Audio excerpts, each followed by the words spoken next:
अब अभी आपको बोर्ड पे कुछ नंबर्स दिख रहे हैं। ये नंबर्स क्या है? These are the marks scored by 20 students out of 50 marks in an exam. एक क्लास के 20 स्टूडेंट को 50 में से कितने कितने मार्क्स मिले वो यहाँ पे लिस्ट दिए। ये इंफॉर्मेशन है, ठीक है, यानी ये हमारे पास एक डेटा है, लेकिन ये डेटा मतलब स्क्रैम्बल्ड है, इसको ठीक तरह से प्रेजेंट नहीं किया गया है। जब तक इसको प्रेजेंट नहीं करेंगे ठीक तरह से, ठीक है, इसको ऑर्गेनाइज नहीं करेंगे, प्रेजेंट नहीं करेंगे और उसका एनालाइज नहीं करेंगे, तब तक हम इसके बारे में ज्यादा कुछ कंक्लूजन नहीं निकाल सकते। तो यही सब हम देखते हैं स्टैटिस्टिक्स में। Hello everyone, welcome back again. तो स्टैंडर्ड 7 मैथमेटिक्स में आज से हम नया लेसन स्टार्ट करेंगे, दैट इज डेटा हैंडलिंग।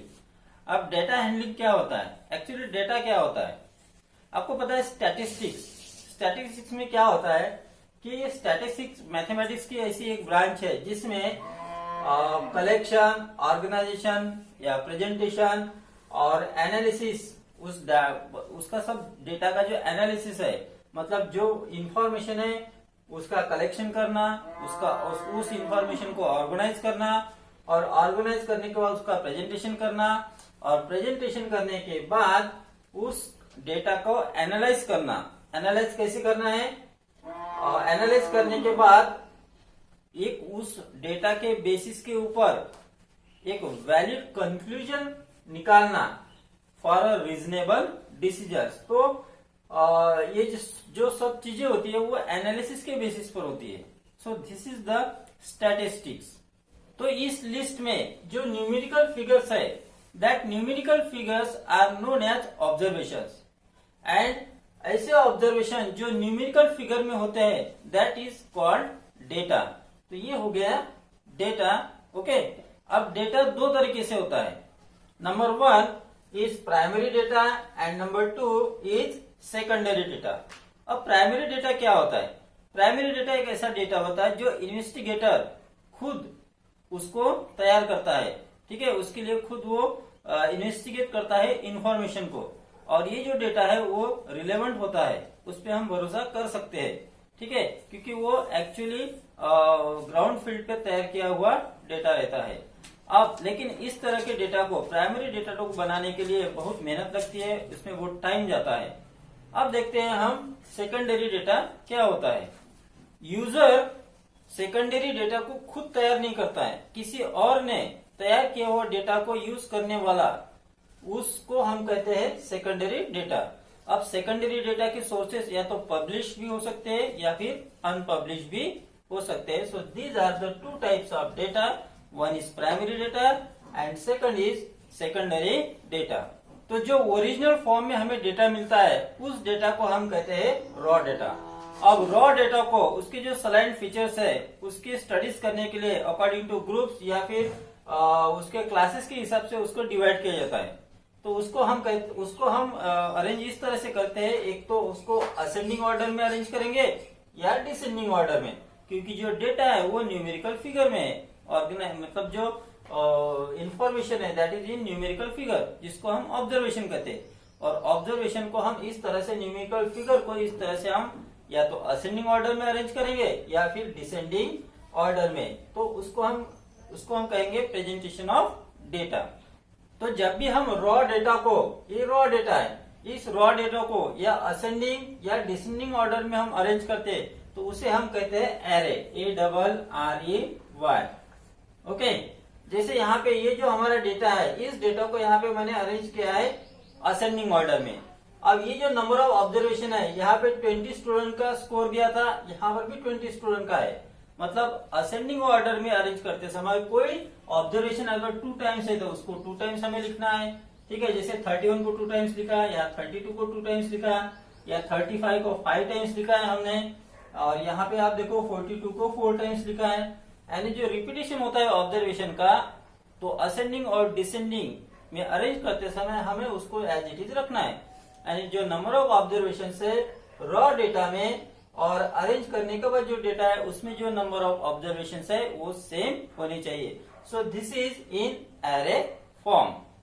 अभी जो बोर्ड पे आप देख रहे हो, ये जो डाटा है 20 स्टूडेंट का, 50 में से कितने कितने मार्क्स मिले 20 स्टूडेंट्स को, तो ये जो डाटा है हमने इसको अरेंज असेंडिंग ऑर्डर में किया है।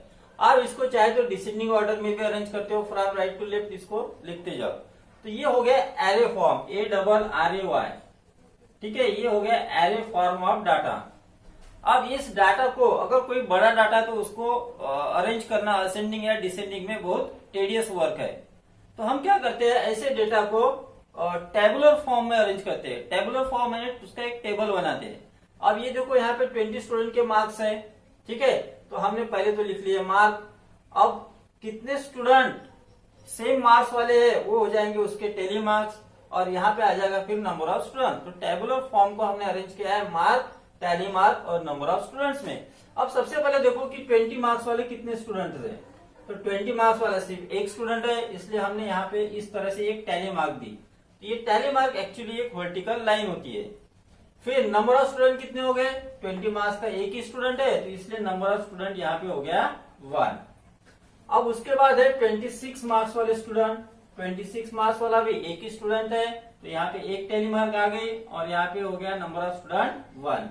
फिर 27 मार्क्स वाले कितने स्टूडेंट है, वो भी 1 है, तो यहाँ पे एक टैली मार्क आ गई, नंबर ऑफ स्टूडेंट हो गया 1। 28 मार्क्स वाले भी एक ही स्टूडेंट है, तो टैली मार्क भी 1 आई, नंबर ऑफ स्टूडेंट हो गया 1। अब देखो 29 मार्क्स वाले कितने स्टूडेंट्स हैं, 2 स्टूडेंट्स है, तो यहाँ पे मैं लिखूंगा 29 मार्क्स और यहाँ पे आ जाएंगे 2 टैली मार्क्स, और यहाँ पे फिर नंबर ऑफ स्टूडेंट हो जाएंगे 2। अब देखो 31 मार्क्स वाले 2 स्टूडेंट्स है, तो यहाँ पे मैं लिखता 31 मार्क्स और यहाँ पे 2 स्टूडेंट है, इसलिए 2 टैली मार्क आ गए और नंबर ऑफ स्टूडेंट हो गए 2। 32 मार्क्स वाले भी 2 स्टूडेंट्स है, so I will write here 32 और यहाँ पे 2 टैली मार्क और यहाँ पे नंबर ऑफ स्टूडेंट्स हो गए 2। अब 35 मार्क्स वाले देखो कितने स्टूडेंट्स है, 5, सो आई विल राइट हियर 35 और यहाँ पे हमें 5 टैली मार्क्स कैसे शो करना है, 1 2 3 4 5 ऐसे शो नहीं करना है। हमें क्या करना है, 1 2 3 4 इस तरह से 4 दिखाने हैं और इस तरह से इसको क्रॉस करना। तो ये हो गए 5 और नंबर ऑफ स्टूडेंट हो जाएंगे 5, तो 5 टैली मार्क्स हम इस तरह से डिनोट करते हैं। और फिर देखो 40 मार्क्स वाला 1 ही है, सो यहाँ पे 1 tally mark, number of student हो गया 1।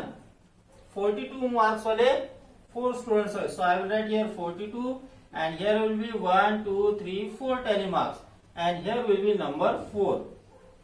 अब हमारा जो डेटा था वो 20 ऑब्जर्वेशन थे, उसमें 20 स्टूडेंट के, तो टोटल 20 आ गए क्या, 1 2 3 4 4 और 2 6 6 और 2 8 8 और 2 10 10 और ये हो गए 10, यानी टोटल हो गए 20 स्टूडेंट्स। तो ये जो होते हैं नंबर ऑफ स्टूडेंट्स, तो number of students is equal to the frequency होता है, तो इसकी जो फ्रीक्वेंसी निकलेगी वो नंबर ऑफ स्टूडेंट रहेगी। तो अभी हमने देखा टैली मार्क्स किस तरह से शो करना है। कोई भी ऑब्जर्वेशन जितने टाइम्स ऑकर होता है उतने हम टैली मार्क्स देते हैं। जैसे कोई ऑब्जर्वेशन 3 टाइम्स है तो उसको हम इस तरह से 3 वर्टिकल लाइन निकाल के टैली मार्क्स के टेबल में डिनोट करते हैं। कोई अगर 5 टाइम्स है तो उसके लिए हम 1 2 3 और 4 और इस तरह से क्रॉस देना है। मैंने अभी बताते समय आपको इस तरह से क्रॉस किया था, लेकिन दिस इज रॉन्ग, आपको इस तरह से उसको क्रॉस करना है। सो ये हो गई 5 की टैली मार्क्स। अब हम देखते हैं कि फ्रीक्वेंसी डिस्ट्रीब्यूशन क्या होता है। So the number of times an observation occurs in the given data is called the frequency of the observation. यानी किसी भी डेटा में कोई ऑब्जर्वेशन जितनी बार आता है उसको हम कहते हैं दैट इज द फ्रीक्वेंसी। जैसे अभी हमने 20 स्टूडेंट्स का जो डेटा देखा था, 50 में से कितने को कितने कितने मार्क्स मिले उसको हमने डिस्ट्रीब्यूट किया था, मार्क्स टेबुलर फॉर्म में लिखा था, मार्क्स, टैली मार्क्स और नंबर ऑफ स्टूडेंट्स। तो 20 मार्क्स वाले कितने स्टूडेंट्स थे वो हमने लिखे, 20 से लेकर 42 मार्क्स वाले स्टूडेंट्स भी हमने उसमें डिनोट किए। अब वहां पे हमने नंबर ऑफ स्टूडेंट जो दिखाए थे 20 के 1 स्टूडेंट, 29 के 1 स्टूडेंट या आगे उसी तरह से, तो उसको हम कहते हैं नंबर ऑफ स्टूडेंट जो है दैट इज द फ्रीक्वेंसी। और अभी हम एक एग्जाम्पल देखेंगे जिसको हम फ्रीक्वेंसी डिस्ट्रीब्यूशन टेबल के फॉर्म में उस एग्जाम्पल का जो डेटा है उसको हम ऑर्गेनाइज करेंगे। So on the basis of all this information we will see one question, prepare a frequency table of the following scores obtain by 40 student in a test. एक test में 40 student ने जो score किया था वो यहाँ पे दिया है। अब ये जो डेटा है वो रॉ डेटा है। अब इस रॉ डेटा को आपको टेबुलर फॉर्म में लिखने के लिए सबसे पहले तो आप इसको असेंडिंग ऑर्डर में लिखो या फिर डिसेंडिंग में लिखो, और उसके बाद आपको इस तरह से उसके मार्क्स मिल जाएंगे। अब मैंने इसके मार्क्स यहाँ पे लिख लिए हैं असेंडिंग ऑर्डर में। तो सबसे कम मार्क्स 15 है और हाईएस्ट मार्क है 30। अब हमें देखना है कि 15 मार्क्स वाले कितने स्टूडेंट है यहाँ पे। तो यहाँ से स्टार्ट करो। 15 मार्क्स कहाँ पे, ये 1 हो गया और 2, फिर ऐसे देखना है आपको, ये 3 और कहाँ पे है 15, 3 हो गए, बस 3 है। तो यहाँ पे हम इसके 3 टैली मार्क्स इस तरह देंगे और इसकी जो फ्रीक्वेंसी वो जाएगी 3, नंबर ऑफ स्टूडेंट जो है दैट इज द फ्रीक्वेंसी। अब देखो 16 मार्क्स वाले कितने हैं। 16 मार्क्स वाले 1 के बाद ये 2 के बाद 3 के बाद देखो यहाँ पे ये 4 हो गए और यहाँ पे ये हो गया 5 के बाद ये हो गया 6। तो हम यहाँ पे 6 टैली मार्क्स देंगे वो इस तरह से 1 2 3 4 और ये होगी 5 की लाइन और ये हो गए 6। तो टैली मार्क्स हो गए 6। अब देखो 17 मार्क्स वाले कितने स्टूडेंट्स है। ये 1 के बाद यहाँ पे देखो 17 किसको है, यहाँ पे नहीं है, यहाँ है क्या, यहाँ नहीं है। 17 सिर्फ एक स्टूडेंट को मार्क्स है। तो इसकी टैली मार्क हो गई 1 और यहाँ पे फ्रीक्वेंसी हो गई 1। अब 18 मार्क्स वाले देखो शुरू से 18 यहाँ पे 1 2, यहाँ पे 18 नहीं है, यहाँ पे 3 4 हो गए, ये 5 6 हो गए। तो 6 स्टूडेंट्स है तो इसके टैली मार्क्स 6 हो जाएंगे। 1 2 3 4 और ये 5 की लाइन और ये हो गया 6। So I will write here 6, frequency हो गई 6। उसके बाद 20 मार्क्स देखो। 20 मार्क्स वाले यहाँ पे 1 के बाद ये 2, ये हो गया 3 के बाद ये 4 के बाद यहाँ पे ये 5 और ये 6। तो इसके 6 टैली मार्क्स आ जाएंगे। 1 2 3 4, ये 5 की लाइन और ये हो गया 6। तो इसकी भी फ्रीक्वेंसी हो गई 6। अब देखो 24 मार्क्स वाले कितने स्टूडेंट है। ये 1 के बाद ये 2 हो गया। आगे देखो यहाँ पे ये 3 के बाद यहाँ पे नहीं है, 3 के बाद ये 4 5 के बाद यहाँ नहीं है, तो 5 हो गया। तो इसके टैली मार्क्स हो गए 5। 1 2 3 4 और ये 5, इसकी फ्रीक्वेंसी हो गई 5। अब 25 मार्क्स वाले देखो शुरू से 25 यहाँ है क्या, नहीं है, यहाँ पे है 1, ये हो गया 2 हो गया, ये हो गया 3 ये 4 ये 5 ये 6 स्टूडेंट्स है। सो इसकी टैली मार्क्स 6 हो जाएंगे। 1 2 3 4, ये हो गए 5 और ये 1 6। तो इसकी फ्रीक्वेंसी हो गई 6। अब 27 वाले देखो शुरू से 27 ये लाइन में नहीं है, इसमें देखो 27 ये 1, इसमें है क्या आगे, इसमें नहीं है और ये 2। तो इसके टैली मार्क्स हो गए 2 और फ्रीक्वेंसी हो गई 2। 28 मार्क्स वाले देखो ये 1, फिर ये लाइन में नहीं है, 1 हो गया, इसमें ये 2 इसमें नहीं है, इसमें 3 और ये 4। तो इसके टैली मार्क्स 4 1 2 3 4।